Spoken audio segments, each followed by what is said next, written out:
जोधपुर के सरकारी अस्पताल में रात के तकरीबन 2 बज रहे थे। अस्पताल के रोडों पर सन्नाटा छाया हुआ था। गार्ड अकेला गेट के पास बैठा ऊँघ रहा था। अचानक सायरन की तेज आवाज गूंजी। गार्ड चौंक कर खड़ा हो गया। दूर सड़क पर अस्पताल के दरवाजे के पास एक पुरानी एम्बुलेंस खड़ी थी। गार्ड हैरान हुआ क्योंकि अस्पताल की सब एम्बुलेंस अंदर पार्क की जाती थी और ये गाड़ी तो सालों से खराब खड़ी थी। उसने टॉर्च जलाई और आहिस्ता आहिस्ता गेट की तरफ बढ़ा। सायरन अचानक बंद हो गया। अब बस हवा का शोर और कुत्ते भौंकने की आवाज आ रही थी।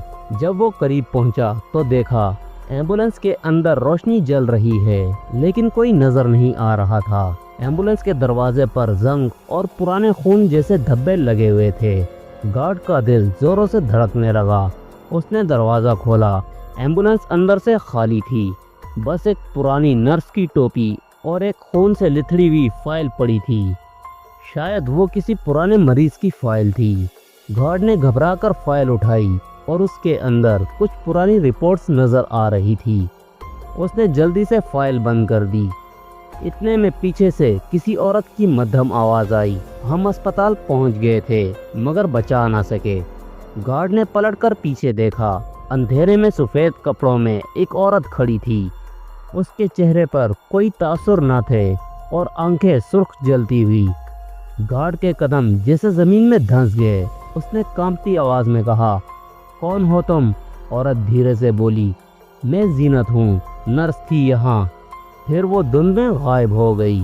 अगली सुबह गार्ड ने ये बात डॉक्टर को बताई। डॉक्टर ने गहरी सांस ली और बोला, 10 साल पहले एक हादसा हुआ था। एम्बुलेंस में नर्स जीनत, ड्राइवर नईम और एक हामला खातून सबा जा रहे थे। रास्ते में ट्रक से एक्सीडेंट हो गया। तीनों मर गए। एम्बुलेंस जलकर तबाह हो गई। हमने बाकी मलबा कब्रिस्तान के पीछे दफन कर दिया था। अजीज की आंखें फैल गई।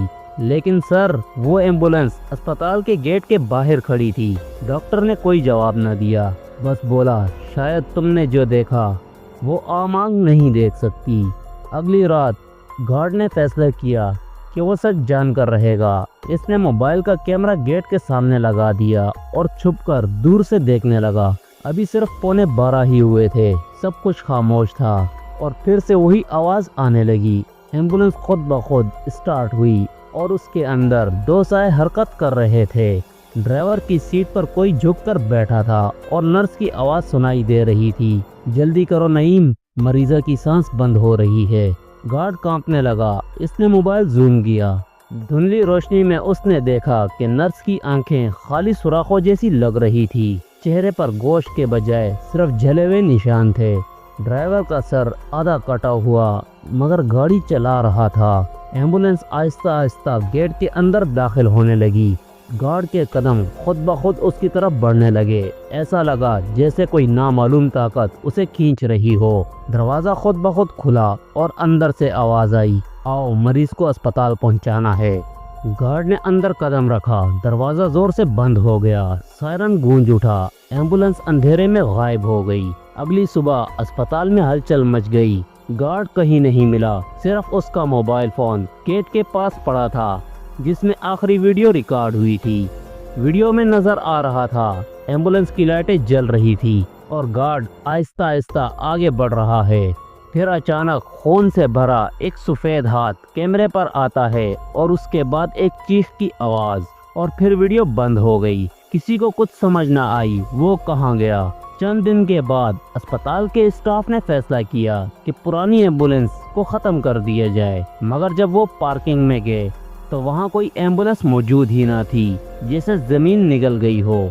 उसी रात अस्पताल के करीब रहने वाली एक औरत ने बताया, मैंने रात 2 बजे वही एम्बुलेंस देखी थी। वो खाली सड़क पर जा रही थी लेकिन अंदर कोई नहीं था। बस एक औरत की चीखें सुनाई दे रही थी। कहते हैं आज भी अगर इस अस्पताल के गेट के पास कोई जाए और ध्यान से सुने तो दूर से कहीं एम्बुलेंस का सायरन सुनाई देता है और हवा में एक सरगोशी गूंजती है, मरीज को बचाना है। दोस्तों, अगर आपको हमारी ये स्टोरी पसंद आई हो तो हमारे चैनल हॉन्टेड कहानी को सब्सक्राइब करें, लाइक करें, शेयर करें اور بیل آئیکن دبانا نہ بھولیں تاکہ اس طرح کی مزید ہارر اسٹوریز آپ تک جلد از جلد پہنچتی رہیں۔